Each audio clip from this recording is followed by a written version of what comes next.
कहानी शुरू होती है इंडोनेशिया खद्दामा से, जो सऊदी अरब में रहती थी। अस्सलाम वालेकुम। तो कैसे हैं आप?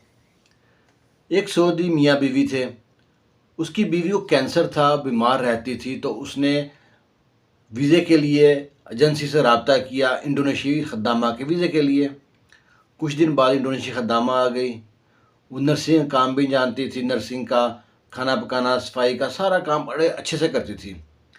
जो सऊदी औरत थी वो देखती थी कि ये लड़की है तो बहुत अच्छी, काम भी बहुत सलीके से करती है, लेकिन खामोश रहती है, कहीं छुप छुप के रोती है। कोई तो मसला है इसके दिल में, कोई तो बात है, कोई यहाँ परेशानी है, मेरे घर में कोई मसला है, कोई तंग करता है या कोई और कोई मसला है।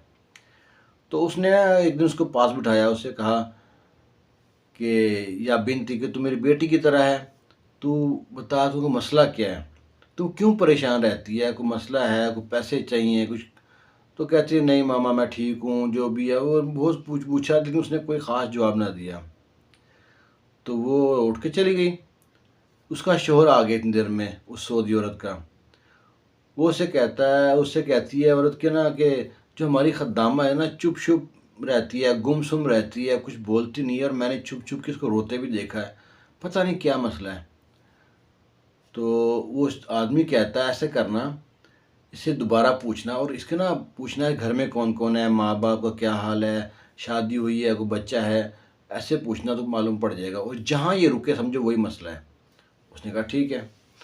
ऐसी ना कोई 4-5 दिन बाद दोबारा आना, सऊदी औरत ने उसे बुलाया अपने पास। उसे कहती है आओ बैठो मेरे पास, गपशप करते हैं। उसे पूछती है कि तुम्हारे इंडोनेशिया में घर कैसा है, माँ बाप कैसे हैं? वो कहते ठीक है, सब खैरियत है। कहते शादी हुई है? कहती हाँ जी शादी हुई है। कहती बच्चे कितने हैं? जब उसने बच्चे का नाम लिया तो इंडोनेशिया खद्दामा की आंखों में मोटे मोटे आंसू आ गए, लेकिन गिरे नहीं, आंख के अंदर ही घूमते रहे। तो सऊदी अरब समझ गई कि मामला कहीं बच्चे के साथ है। वो कहती है मुझे बताओ क्या हुआ तुम्हारे बच्चे को? बच्चा है? कहती हाँ एक बेटा है मेरा। कहती क्या हुआ उसको? कहती तो हुआ तो कुछ नहीं है। कहती हम गरीब ख़ानदान से थी, बहुत देर से मैंने एजेंसी वाले से कहा था कि वो वीज़ा आए ना खद्दामा का तो मुझको लाजमी भेजना। तो 2-3 साल इस चक्कर में गुजर के वीज़ा ना ढंग का को मिला, और जब वीज़ा आया तो मेरी शादी हो चुकी थी और मेरा बच्चे को पैदा हुए 1 माह हुआ था। अब एक तरफ देखूं वीज़ा आया है, एक तरफ देखूं बेटा है 1 माह का, 30 दिन का, अब मैं क्या करूं? तो फिर मेरी माँ ने कहा मैं बेटे को संभालूंगी, तुम चले जाओ। अब मैं बेटे की आस में, यहाँ पे उम्मीद में कि मेरा बेटा कैसा होगा, उसकी याद में रोती रहती हूँ, परेशान रहती हूँ। अब सऊदी औरत का दिल ज़रा मोम हो गया। वो उठी है, कमरे में गई है, एक बैग लेके आई है, कैलकुलेटर लिया है, उस पर हिसाब किया है।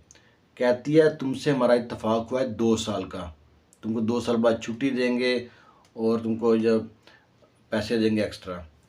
तो ये लो अपने 2 साल की, पूरे 2 साल की तनख्वाह एडवांस, तुम आज से फ़ारग हो, तुम चली जाओ इंडोनेशिया अपने बच्चे के पास। जब तुम्हारा बच्चा 2 साल का हो जाए तो फ़ोन कर देना, तुमको वीज़ा भेज देंगे, आ जाना। वो जो खद्दामा थी वो हक्की बक्की रह गई कि ये मेरे साथ हो क्या गया है। तो कहती बस तुम मेरी बेटी की तरह है, बस मेरे लिए दुआ कर देना। वो सऊदी औरत ने उसके आखिरी लफ्ज़ यही थे कि मेरे लिए दुआ करना कि अल्लाह मुझको ठीक कर दे, मुझको कैंसर है। तो खद्दामा ने पैसे लिए और वो चले गए इंडोनेशिया। उसके लिए दिल से दुआ की। और ये सऊदी औरत है, हफ्ते बाद 10 दिन बाद जाती थी अस्पताल में, अपना पूरा चेकअप कराती थी बॉडी का।